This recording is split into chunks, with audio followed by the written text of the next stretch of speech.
This is the refreshed Volkswagen Passat B8. Over 47 years, more than 30 million units were sold throughout 8 generations, making the Passat the second best-selling VW after the Golf. Yes, there were more Passats made than the Beatles. So what's new after the facelift? Let's find out together.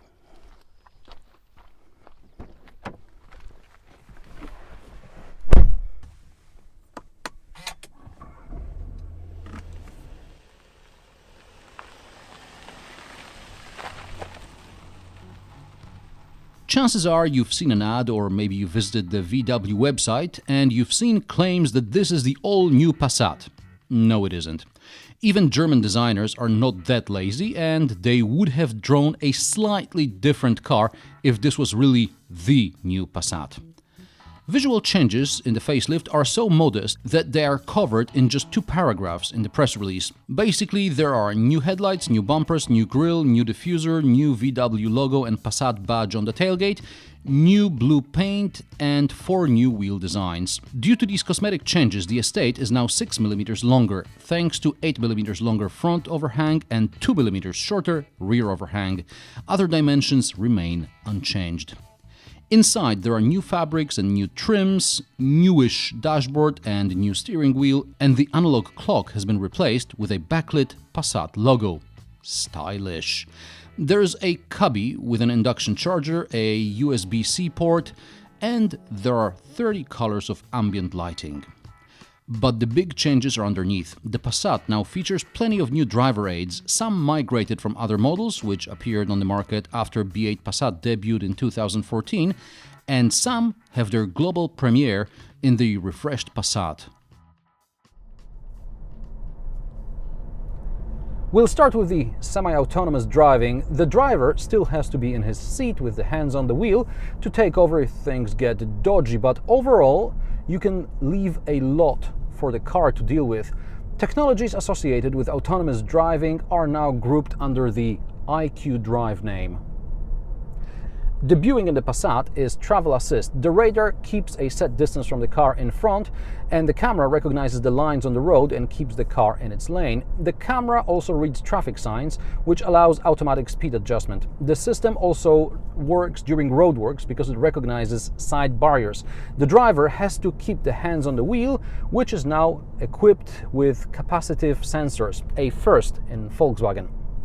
Travel Assist is an expansion of adaptive cruise control in which the radar maintains distance from the car in front and adjusts the speed. A novelty is slowing down before a car which started changing lanes. Unfortunately, everyone in Germany seems to be a good driver and nobody wanted to cut in front of me. Adaptive Cruise Control can now also read speed limits and take into account information from SatNav. The car has information about junctions, roundabouts and corners and can adjust the speed accordingly. Besides speed limits stored in the maps, the car can also read traffic signs, which can appear during roadworks or for some reason were not included on the maps.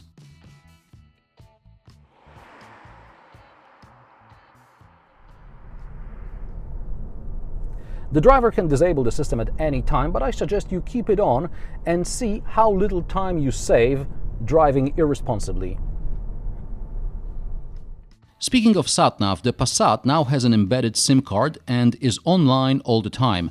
The driver has access to current traffic information, weather, news, etc. But this is only the beginning of new possibilities. The refreshed Passat also gets the 3rd generation modular infotainment matrix, or MIB3. The system gets new features and Volkswagen We mobile services. Bad naming if your mother tongue is English. As standard, the Passat gets lifelong We Connect services, such as access via mobile app, emergency calls, remote access, car status, surveys, planning, parking information, driving information, etc. We Connect Plus is a premium service and it includes things like zone alert, speed alert, burglary notifications, climate control, remote activation, information about petrol prices, route planning, music streaming, and many others. There is also a fleet solution called, you've guessed it, We Connect Fleet. There is a digital logbook, fuel use information and analysis, vehicle tracking, service management. Sure, not everyone can afford the fleet of Volkswagens, and bigger players need custom solutions, but I bet there is a number of small and medium enterprises which could benefit from We Connect Fleet.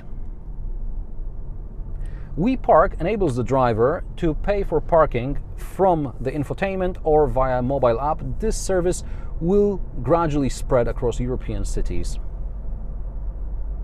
If you've been following car news, you've probably seen some brands already experimenting with two-car deliveries. We Deliver enables couriers to open the boot via a mobile app and leave the delivery inside. This could be your dry cleaner or a car wash, which will also clean the inside of the car. In the future, We Experience will offer personalized recommendations for restaurants and stores, as well as information about discounts on petrol stations, etc. So far, the program is in its early stages, but Volkswagen is looking for local partners to join the new ecosystem. Perhaps this could be a way to expand your business, because there are many Volkswagen Group cars, different brands as well, and it's a massive market you're accessing that way. It is also possible to sort of talk to the Passat. Not all languages are available at launch, so check with your local Volkswagen dealer when it will be introduced. Now let's see how it works. Hello Volkswagen. How can I help? Find the nearest petrol station. Search for petrol station nearby. Takes a while. Please select a POI from the list. Cancel. Cancel. Hello Volkswagen. What would you like to do? What is your name?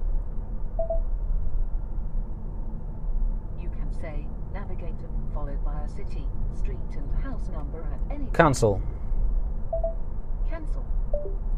Well, she's not as interactive as Hey Mercedes. It's the biker season, by the way. The Passat now also gets the IQ lights, intelligent headlights which debuted in the 2018 Touareg. Intelligent LED headlights adapt to speed, place and road conditions, so the driver gets the best road illumination without blinding the oncoming traffic. Sorry, but the launch event is taking place on the first day of summer, so the day is long and the night is short and there's no time to test it out. I'll try and get my hands on a press car later on, perhaps in the autumn, and I'll test it out for you. Which Passat would you like me to test at a later date? This test car is a 2-liter diesel with 4-motion all-wheel drive, 190 horsepower. How is it to drive? Predictably, it is fast enough, powerful enough, economical enough, and boring as hell. But the suspension can be adjusted even more comfortable or more sporty. Volkswagen decided to broaden the scope of suspension settings. Instead of choosing between 3 modes, there is now a slider which allows you to choose anything from very, very comfortable to very, very sporty. How does it feel? To be honest, I don't feel much of a difference, but the roads here are great, hence all the bikers. So for me, there is no really need to adjust anything. As far as spirited driving is concerned, well, the Volkswagen is hardly sporty. Perhaps the R-Line edition will be more sporty. You can even disengage ESP completely, like in a Golf R. So beware of those gray and black Passats. And if your driving skills are substandard and things are about to go south, the Passat will help you make evasive maneuvers. We'll have to take Volkswagen's word for it, as I'm not ready to test it out, not on public roads anyway. Generally, the steering is very light regardless of the setting. Volkswagens have to be pushed hard to come alive, otherwise they are just very, very comfortable cars.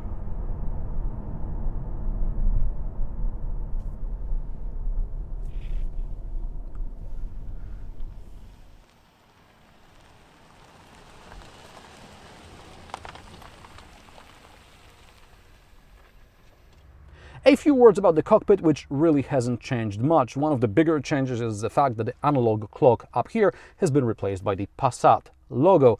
And you don't really need an analog clock anymore because you've got digital clocks in a couple of places. There is a very thin smartphone shelf cradle down here where you can charge your smartphone if it has induction charging. If it doesn't, there is a USB-C port. However, then if you have a bigger smartphone, you may need to kind of keep it at a weird angle so it fits, or you need to have one of those 90-degree cables. Anyway, cup holders, surprise, surprise. Storage under the armrest hasn't changed and it's not very deep. There is another USB-C port here, so Volkswagen is going all out with the USB-C ports like Mercedes did in the A-Class and the B-Class and whatever else new cars it's releasing right now. A 12-volt socket, and there's even a place for your key down here. So Volkswagen has thought of everything as usual. There are digital dials which you can adjust to your needs, customize what's on them. There are a couple of new buttons here, among them heated steering wheel. I'm not sure the pre-facelift Passat had a heated steering wheel, at least not at the time of the launch in late 2014. What else? Visibility is great. The A-pillars are thin, the mirror doesn't align with them, so I can see what's going on both sides. I can see if there's anything there. Visibility to the back is good as well. The seats, they're very comfortable, and these are the ergo seats which are designed to better support your back. There is also a massage function, not a very advanced one, it's just one program, but still, you're going to be doing a lot of motorway miles in this car, and the seats are good, and with the massage function you always get your back moving a little bit, so it's better for you. And now let's see what it's like in the back.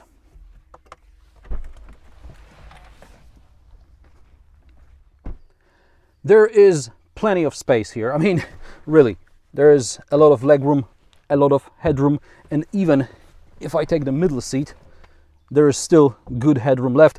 I'm 175 centimeters tall for those of you who don't watch my reviews regularly. There is third zone climate control back here, a couple of cup holders, actually not a couple but 3 cup holders, 2 large one and 1 small one, like for one of these energy drink cans, so you're fine here. Now if you fold the seats normally like this, you get a flat loading area and the seat belts don't get in the way. This is something not all car manufacturers think of, for reasons which elude me.